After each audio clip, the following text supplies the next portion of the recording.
அன்பானவர்களே, இது ரொட்டேன்ச்சி நல்லதை விரும்பும் முருகானந்தன். விபிஎம்ஸ் கிச்சனை நீங்கள் இப்போ பார்த்துட்ருக்கிறது வந்து பார்த்தீங்கன்னா,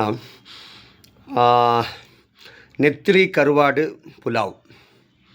நெத்திலி கருவாடு புலாவ் என்னங்க வித்தியாசமாக இருக்குது? ஆமாம், வித்தியாசம் தானே. அடுப்பில் சாதம் கொள்ள தண்ணி வச்சுக்கோங்க.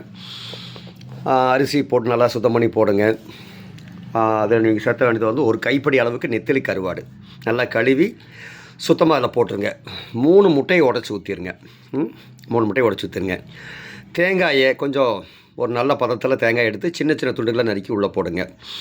அப்புறம் உருளைக்கிழங்கு 2-3 பெருசு பெருசாக வெட்டி போடுங்க. சேனைக்கிழங்கு 2-3 பெருசாக வெட்டி போடுங்க. தக்காளி ஒரு 3 தக்காளி எடுத்து அதையும் நல்லா அரிஞ்சு போடுங்க. அடிச்சிட வேண்டாம், நல்லா அரிஞ்சு போடுங்க.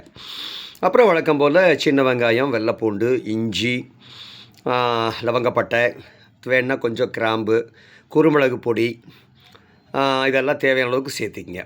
சரியா? அப்புறம்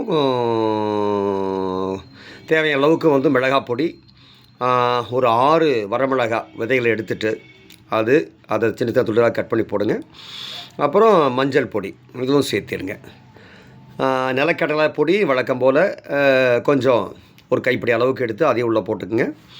நிலக்கடலையை நல்லா இடித்து போடுங்க. அப்புறம் வந்து எண்ணெய் வந்து விட்டுற வேண்டாம். எண்ணெய் வந்து கடைசியில் விடணும், முன்னாடி விடக்கூடாது. நல்லா கொதிக்க விடுங்க. இதையே நல்லா கொதிக்கட்டும். நல்லா கொதிச்சதுக்கப்புறமேலு அதில் வந்து இப்போ எண்ணெயை விடுங்க. எண்ணெயை விட்டு லேசாக கருவேப்பிலை மேலே போட்டு கொஞ்சோண்டு வந்து அந்த ஹிஞ்சு அது கொஞ்சம் லேசாக மேலே தூவிட்டிங்கன்னா, முக்கியமாக வந்து வெல்லம் 2 வெள்ளத்துண்டு அவசியம் போட்டுருங்க. அதில் முக்கியமாக காய்கறியில் வந்து ஒரே ஒரு துண்டு வந்து நீங்கள் இது போடணும், பாகற்காய் போடணும். பாகற்காய் வேக வச்சு போட்டிங்கன்னா கொஞ்சம் கசப்பு கம்மியாக இருக்கும். வேக வைக்காமல் போட்டாலும் அந்த கசப்பு நல்லா தான் இருக்கும். அந்த இனிப்போட அந்த கசப்பு நல்லா சுவையாக தான் இருக்கும். இப்படியெல்லாம் தயார் பண்ணிங்கன்னா அட்டகாசமான அருமையான நெத்திலி கருவாடு புலாவ் ஜம்முன்னு இருக்கும்.